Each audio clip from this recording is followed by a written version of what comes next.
السلام علیکم ورحمۃ اللہ وبرکاتہ۔ دوستوں، آج ہم بات کریں گے فضائل توبہ کے اوپر کہ توبہ ہماری زندگی میں کتنی ضروری ہے۔ نحمدہ ونصلی علی رسولہ الکریم۔ اعوذ باللہ من الشیطان الرجیم، بسم اللہ الرحمن الرحیم۔ اللہ تعالیٰ قرآن میں ارشاد فرماتے ہیں وَاعْفُ عَنَّا وَاغْفِرْ لَنَا وَارْحَمْنَا أَنْتَ مَوْلَانَا۔ چونکہ آج ہم سب کو اللہ تعالیٰ سے معافی اور مغفرت اور رحمت کی درخواست کرنا ہے، اور مقصد یہی ہے کہ ہم سب معاف کر دیے جائیں۔ اس لیے آج اس آیت کا انتخاب کیا ہے میں نے، جس میں اللہ تعالیٰ نے اپنی معافی، مغفرت اور رحمت فرمانے کا سرکاری مضمون نازل فرمایا اور اپنے بندوں کو ایک عام دعا سکھائی ہے۔ جب انسان سے کوئی گناہ سرزد ہو جاتا ہے تو اس کے 4 گواہ تیار ہو جاتے ہیں، 4 گواہ بن جاتے ہیں، اور چاروں گواہ قرآن سے ثابت ہیں۔ پہلا گواہ زمین ہے۔ جس زمین پر انسان سے گناہ سرزد ہوتا ہے وہ زمین گواہ بن جاتی ہے۔ دلیل کیا ہے؟ یومئذ تحدث اخبارہا۔ جس دن کہ زمین اپنی خبریں بیان کرے گی۔ سورہ زلزال کی اس آیت کی تفسیر حضور صلی اللہ علیہ وسلم نے صحابہ سے بیان فرمائی ہے کہ زمین کی پشت پر جو اعمال لوگ کرتے ہیں، یہ زمین ان کی شہادت دے گی، مطلب گواہی دے گی۔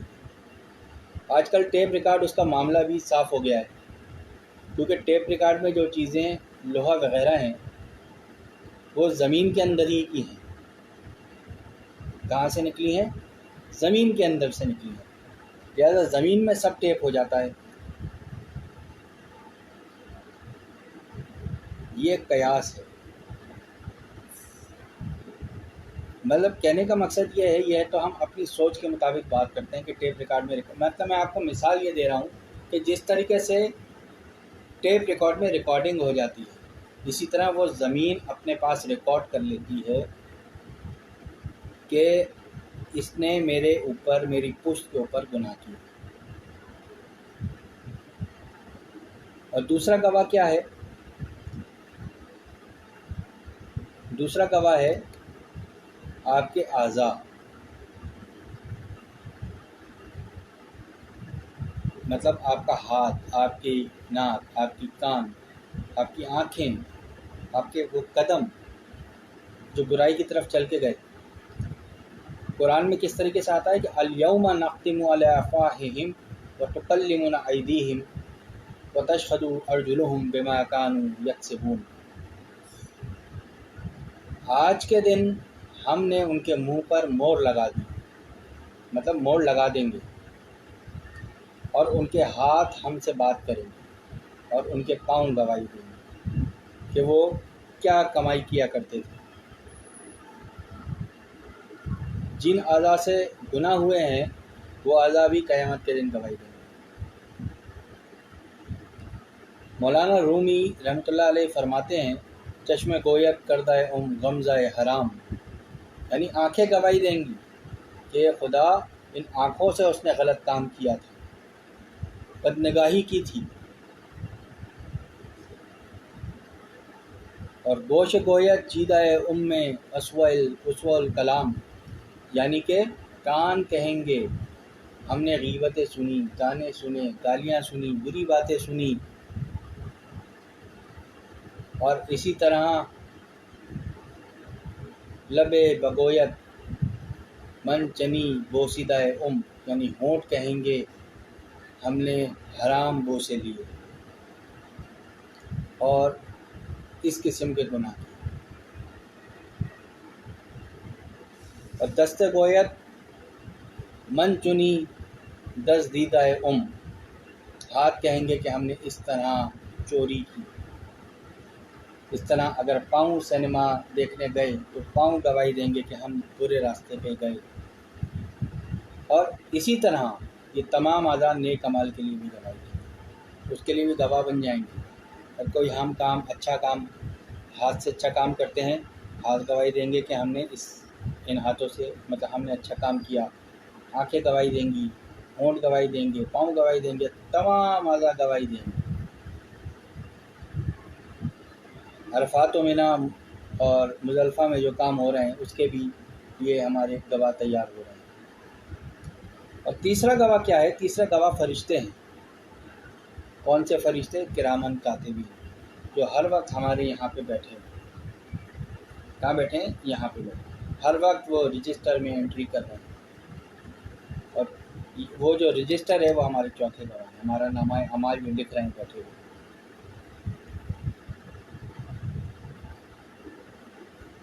کرامن کاتبین خود بھی گواہی دیں گے، اور چوتھے گواہ کون ہیں؟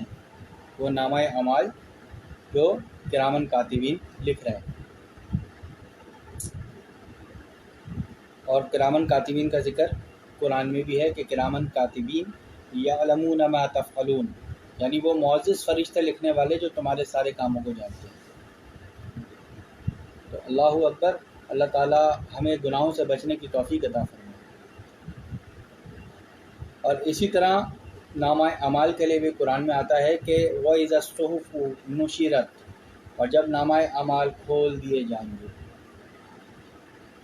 لہذا سوال یہ پیدا ہوتا ہے کہ جب یہ چار گواہ ہمارے اوپر قیامت کے دن پیش ہو جائیں گے تو کیا کرنا چاہیے؟ کیا کرنا چاہیے؟ وہ لوگ تو اپنی جانوں پر ظلم کر چکے اور ان کے خلاف گواہ بھی تیار ہو چکے، اب ان کے پاس تو کوئی راستہ نہیں ہے، کیونکہ وہ تو گواہ لے کے آئے ہیں اپنے ساتھ، اب اس سے بچنے کا کیا راستہ ہے؟ تو ہمارے نبی پاک صلی اللہ علیہ وسلم نے ہمیں ایک راستہ بتایا، توبہ کا راستہ۔ توبہ کا راستہ، اور توبہ کے لیے 3 شرائط ہیں، حقوق اللہ کے حوالے سے 3 شرائط ہیں، اور ایک شرط اضافی ہے جو کہ حقوق العباد میں بڑھ جاتی ہے، یعنی کہ ٹوٹل کل کتنی شرطیں ہو گئیں؟ 4۔ تو سب سے پہلی جو شرط ہے وہ تو یہی ہے کہ اس گناہ سے الگ ہو جائے، یعنی کہ ان یقلع عن المعصیہ، کہ یہ نہیں کہ حالت گناہ میں ہے اور توبہ کر رہا ہے، جیسا کہ بعض لوگ کہہ دیتے ہیں لا حول ولا قوت، کیا بے حیائی، کیا اوریانی ہے، اوریانی کا زمانہ آ گیا، کیا اوریانیت ہے۔ اور خواتین کو دیکھتے بھی جا رہے ہیں اور توبہ بھی کر رہے ہیں، اور لاہور بھی پڑھتے جا رہے ہیں۔ تو ایسا لاہور ہمارا نفس ہمارے اوپر پڑتا ہے، تو سب سے پہلی شرط یہ ہو گئی کہ آپ گناہ چھوڑیں، اور دوسری شرط یہ ہے کہ ان یندم علیہا، اس گناہ پر دل میں ندامت پیدا ہو جائے، اور ندامت کی تعریف یہ ہے کہ دل میں دکھن اور غم پیدا ہو جائے کہ یہ میں نے کیا کر دیا، ہائے میں نے یہ کیا کر دیا، یہ کیسی نالائکی کر لی، ایسے محسن اور پالنے والے مالک کے احسان کا میں نے کیوں حق ادا نہیں کیا۔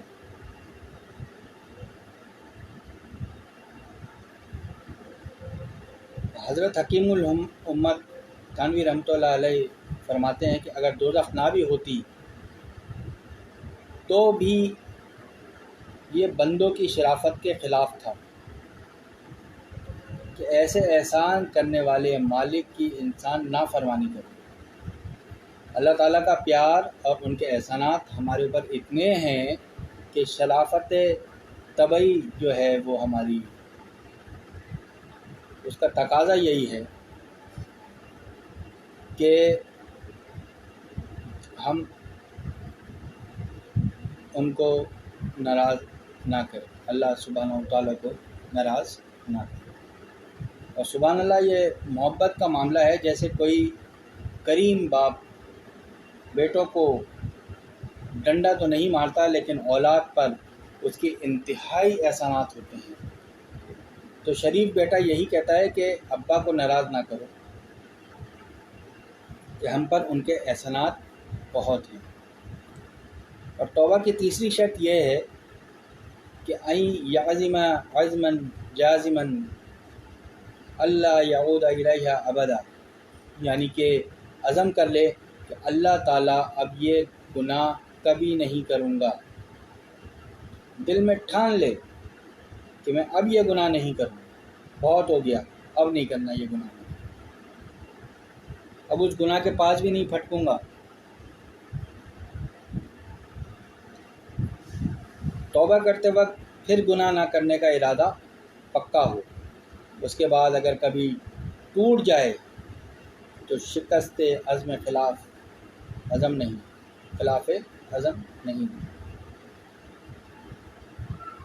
کیونکہ آپ نے پکا ارادہ کیا تھا اور دل سے آپ نے توبہ کری تھی، اور اگر کبھی یہ توبہ ٹوٹ جاتی ہے، یہ عزم آپ کا ٹوٹ جاتا ہے، تو یہ خلاف عزم نہیں کہلاتا، کیونکہ شیطان ہمارے پیچھے ہر ٹائم لگا ہوا ہے، اس کی کوشش یہی ہوتی ہے کہ وہ ہمارے عزم کو توڑ دے۔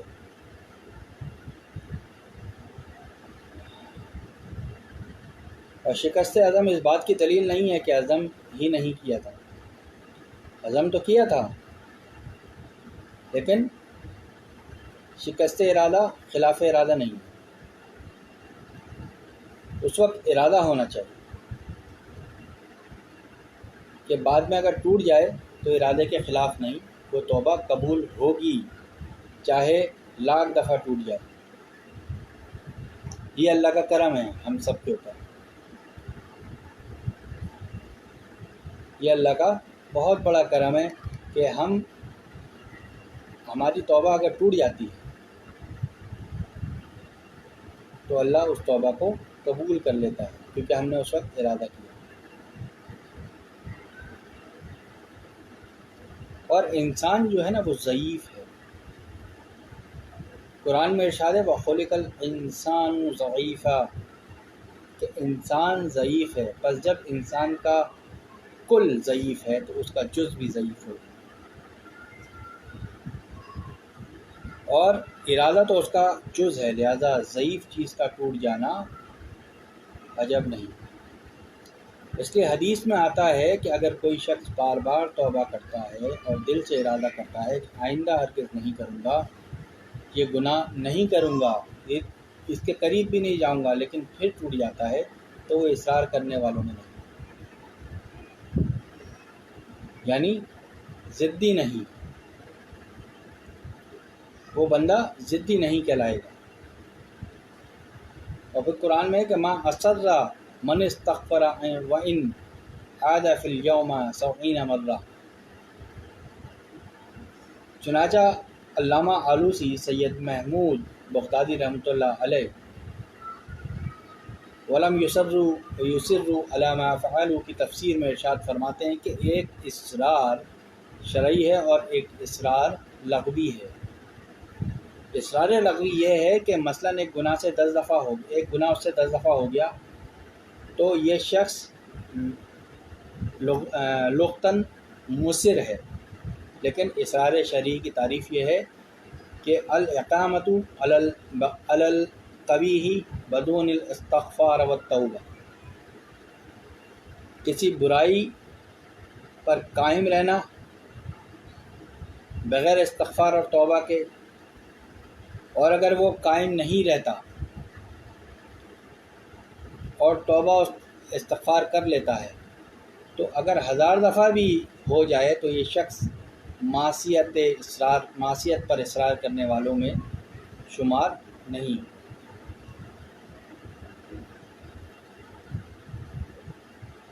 ارے ہم گناہ کرتے کرتے تھک جائیں گے، وہ معاف کرتے کرتے نہیں تھکتا،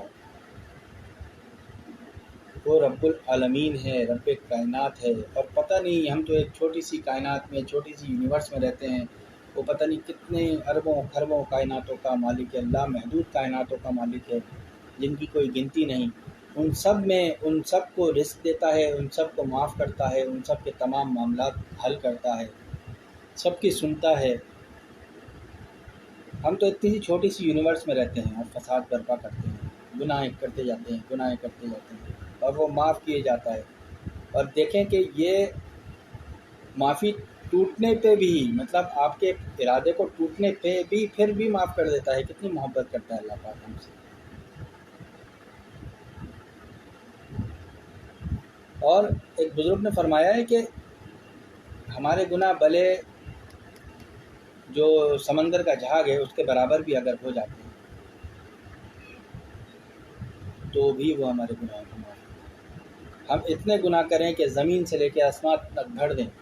کوئی شخص اتنے گناہ تو نہیں کر سکتا کہ وہ زمین سے لے کے آسمان تک اپنے گناہ کو بھر دے. اتنے تو کوئی گناہ نہیں کر سکتا، لیکن اللہ تعالیٰ فرماتے ہیں کہ وہ پھر بھی میں معاف کر دوں گا. تم اتنے گناہ بھی لے کے آؤ گے تو میں تمہیں پھر بھی معاف کر دوں گا.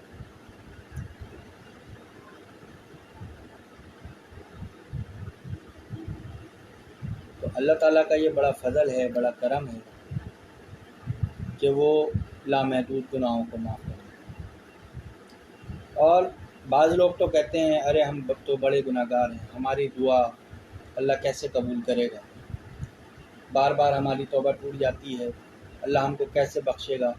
بظاہر تو یہ بڑی تواضع معلوم ہوتی ہے کہ بھائی اس کو تو بڑا اپنی نالائکی کا احساس ہے، لیکن حکیم الامت مجدد ملت مولانا اشرف علی تھانوی رحمۃ اللہ علیہ فرماتے ہیں کہ صورتاً یہ شخص متواضع ہے مگر حقیقتاً انتہائی متکبر ہے کہ اپنے گناہوں کو اللہ تعالیٰ کی رحمت سے عظیم سمجھتا ہے. اپنے گناہوں کو اللہ تعالیٰ کی رحمت کی عظمت اور وسعت شان سے زیادہ عظمت دے رہا. اور اس پر حضرت نے ایک واقعہ بیان فرمایا کہ ایک بیل پر ایک مچھر بیٹھ گیا. جب اڑنے لگا تو کہا کہ بیل رے بیل مجھے معاف کر دینا، میں تیرے سینگ پر بے اجازت بیٹھ گیا. اس بیل نے کہا کہ مجھے نہ تیرے بیٹھنے کی خبر ہے نہ تیرے اڑنے کی خبر ہے. اگر تو نہ بولتا تو مجھے پتہ بھی نہ چلتا کہ تو کب بیٹھا اور کب گیا. تو فرمایا کہ ہمارے معاصی کے سمندر کا سمندر حق تعالیٰ کی رحمت کے سامنے کوئی حقیقت نہیں رکھتا، کوئی حقیقت نہیں رکھتا. اگر شیطان بھی توبہ کر لیتا تو اس کا بھی کام بن جاتا، لیکن شیطان میں 3 عین تھے. عین ایک عین نہیں تھا. پہلا عین کیا تھا؟ عابد. اور عارف کا عین بھی تھا اور عالم کا عین بھی تھا. عالم اتنا بڑا کہ تمام نبیوں کی شریعت کے جزیات اس کو یاد ہیں کلیات کے ساتھ ساتھ، اور عابد اتنا بڑا کہ تمام انبیاء کی شریعتوں کے جزیات اس کو یاد ہیں کلیات کے ساتھ ساتھ. اور عابد اتنا بڑا تھا کہ کوئی زمین اس کے سجدے سے خالی نہیں، کوئی زمین اس کے سجدے سے خالی نہیں تھی. اور عارف اتنا کہ فخرجوا منہا فإنک رجیم کے موقع پر اللہ تعالیٰ کے عین غضب کی حالت میں دعا مانگ رہا ہے، کیونکہ جانتا تھا کہ اللہ تعالیٰ کا تاثر الانفال، اللہ تعالیٰ جو ہے وہ تاثر الانفال سے پاک ہے. مغلوب الغضب نہیں ہوتے، اس وقت بھی میری دعا قبول کرنے پر قادر. اتنی معرفت تھی، لیکن بس عاشق کا عین نہیں تھا اس کے پاس. عاشق کا عین نہیں تھا اس کے پاس. اگر عاشق کا عین ہوتا تو وہ جب اللہ تعالیٰ نے اس کو سجدے کا حکم دیا تو وہ سجدہ کرتا اور مردود نہ ہوتا.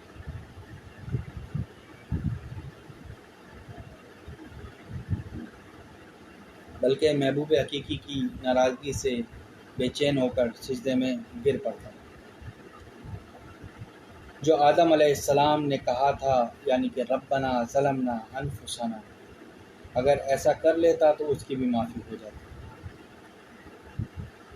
علماء نے لکھا ہے کہ جس دل میں اللہ کی محبت پیدا ہو جائے وہ مردود نہیں ہو سکتا، کیونکہ اللہ تعالیٰ فرماتے ہیں من یرتد منکم عن دینہ فسوف یأتی اللہ بقوم یحبونہم ویحبونہ.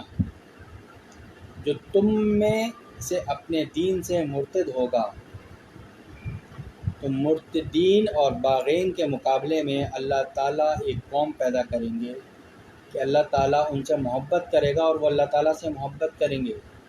وہ اہل محبت کو مرتدین کے مقابلے میں بیان کیا گیا کہ میں ایسی قوم پیدا کروں گا۔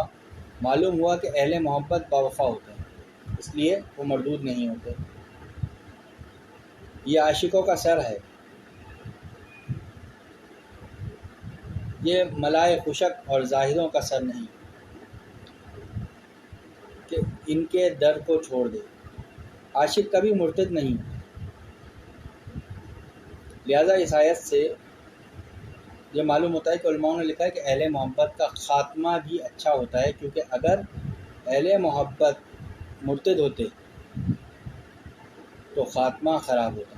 اللہ تعالیٰ نے مرتدوں کے مقابلے میں عاشقوں کا ذکر نہیں فرماتا، اس لیے سالکین کو چاہیے کہ اہل محبت کی صحبت میں زیادہ سے زیادہ رہا کریں۔ لیکن اہل محبت کی علامت کیا ہے؟ یہ کیسے معلوم ہوگا کہ اس کے دل میں اللہ کی محبت ہے یا نہیں؟ کیونکہ ہر شخص دعویٰ کر سکتا ہے کہ میں بھی اللہ کے عاشقوں میں سے ایک عاشق ہوں۔ تو اللہ تعالیٰ اس آیت کے بعد اپنی عاشقوں کی 3 علامات بیان فرماتے ہیں۔ وہ کیا ہیں؟ اذلۃ علی المؤمنین عزۃ علی الکافرین یجاہدون فی سبیل اللہ۔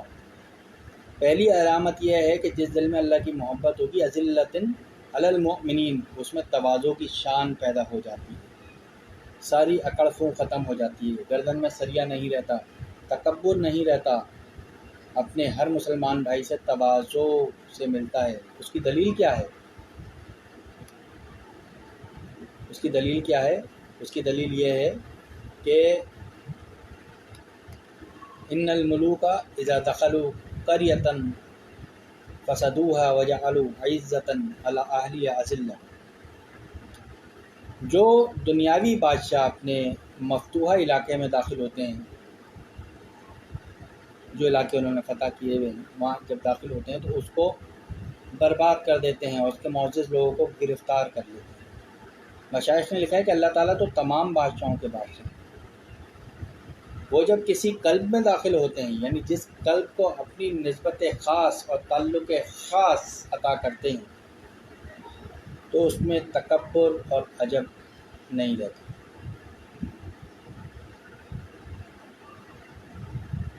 تو سب کو گرفتار کر دیتا، تکبر ختم ہو جاتا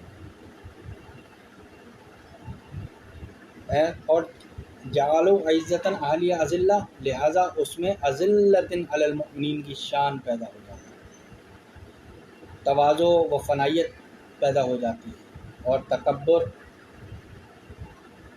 ختم ہو جاتا ہے۔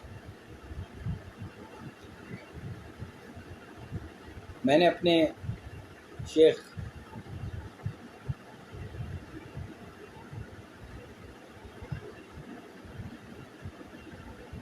کی چال سے بھی فنائیت ظاہر ہوتی ہے، میرے جو شیخ ہیں ان کی چال سے بھی فنائیت ظاہر ہوتی ہے۔ وہ جب چلتے ہیں تو اتنے آرام سے قدم رکھتے ہیں کہ اس میں تکبر نہیں جھلکتا، اس میں تکبر نہیں جھلکتا۔